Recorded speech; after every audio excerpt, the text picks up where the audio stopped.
Hello friends, आप सभी का स्वागत है अपने यूट्यूब चैनल वर्टेक्स क्लासेस पर। जैसा कि आपको पता है, कल मैंने आप लोगों को सौर मंडल के बारे में पढ़ाया था। सौर मंडल में कितने ग्रह हैं और कौन सा ग्रह सूर्य के सबसे निकट स्थित है, कौन सा सबसे दूर स्थित है। और ये भी आपको पता होगा कि सारे ग्रह सूर्य के चारों तरफ परिक्रमा करते हैं, ठीक है। और जो पृथ्वी है ये भी सूर्य के चारों तरफ परिक्रमा करती है, क्योंकि ये भी एक ग्रह है। तो पृथ्वी भी सूर्य के चारों तरफ परिक्रमा करती है और ये दो प्रकार से परिक्रमा करती है।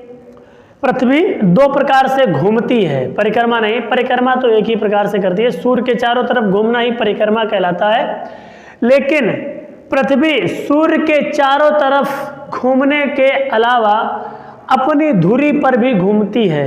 मैंने आपको समझाया था किस तरह से घूमती है, कि अपने अक्ष पर ही घूमती है।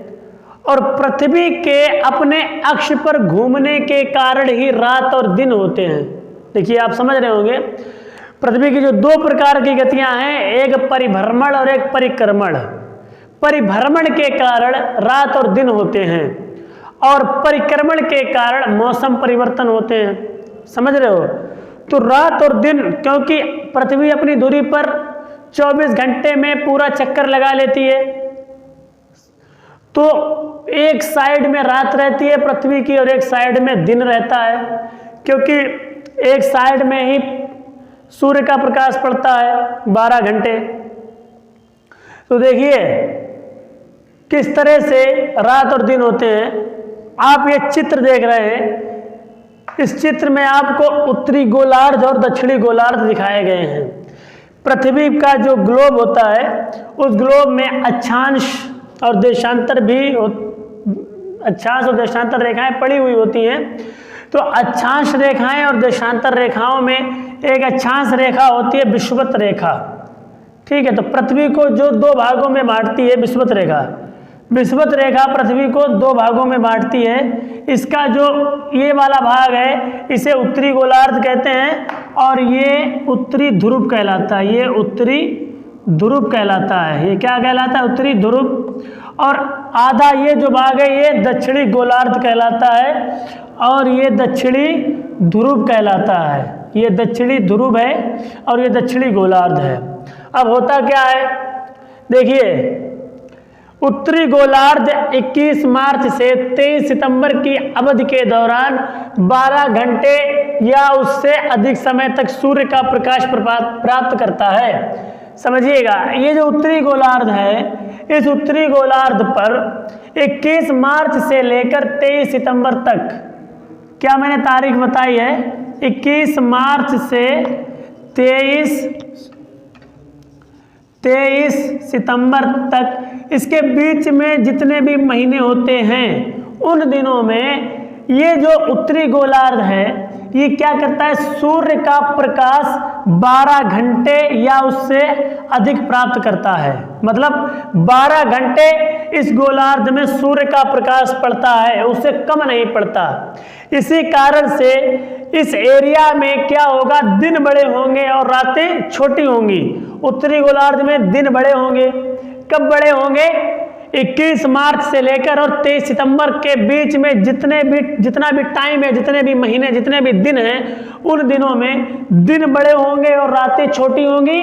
उसके पीछे कारण क्या है? कारण उसके पीछे यही है कि इन दिनों में उत्तरी गोलार्ध पर क्या होगा? सूर्य 12 घंटे मिले, सूर्य का प्रकाश 12 घंटे प्राप्त होगा।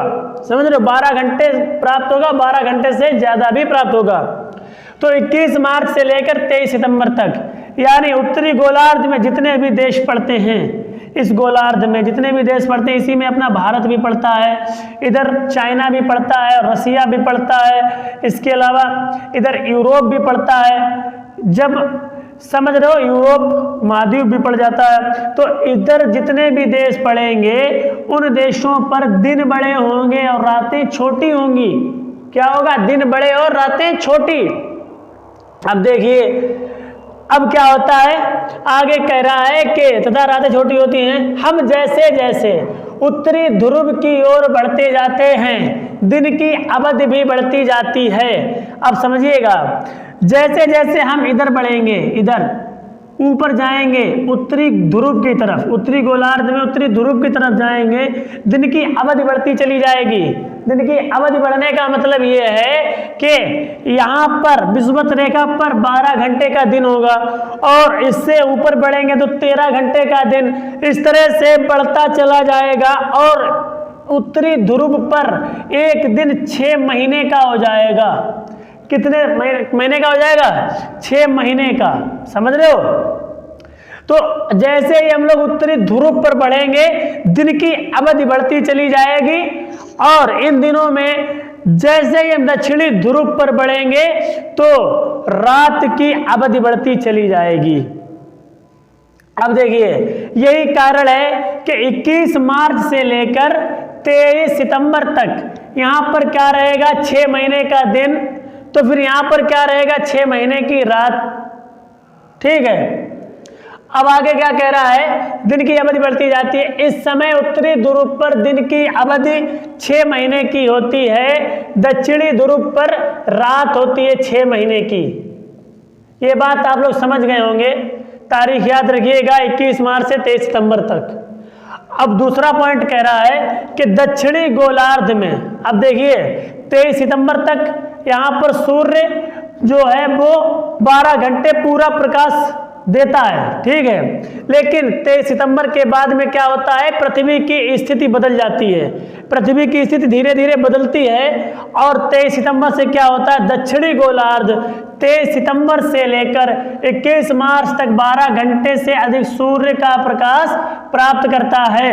अब जो स्थिति यहाँ पर 21 मार्च से 23 सितंबर तक रहती है, वही स्थिति 23 सितंबर से 21 मार्च तक दक्षिणी ध्रुव पर रहती है। ठीक है, तो सारी परिस्थितियां परिवर्तित हो जाती हैं। जैसे कि यहाँ पर 6 महीने की रात, यहाँ पर 6 महीने का दिन होता है 21 मार्च से 23 सितंबर तक, तो यहाँ पर रात होती है। लेकिन 23 सितंबर से 21 मार्च तक यहाँ पर 6 महीने का दिन हो जाता है और यहाँ पर रात हो जाती है। ठीक है, तो इस तरह से क्या होता है? दिन और रात में पृथ्वी परिवर्तित होती रहती है। पृथ्वी गति करती रहती है और दिन और रात घटते बढ़ते रहते हैं। ठीक है, तो अब आगे हम लोग नेक्स्ट वीडियो में ये पता करेंगे कि कौन से दिन पृथ्वी की क्या स्थिति होती है, 21 जून को क्या स्थिति होती है, 22 दिसंबर को क्या स्थिति होती है। तो ये सब हम लोग नेक्स्ट वीडियो में आपको बताएंगे। पहले आप लोग इसका स्क्रीनशॉट भी ले लीजिए या इसे अपनी नोटबुक पर नोट कर लीजिए।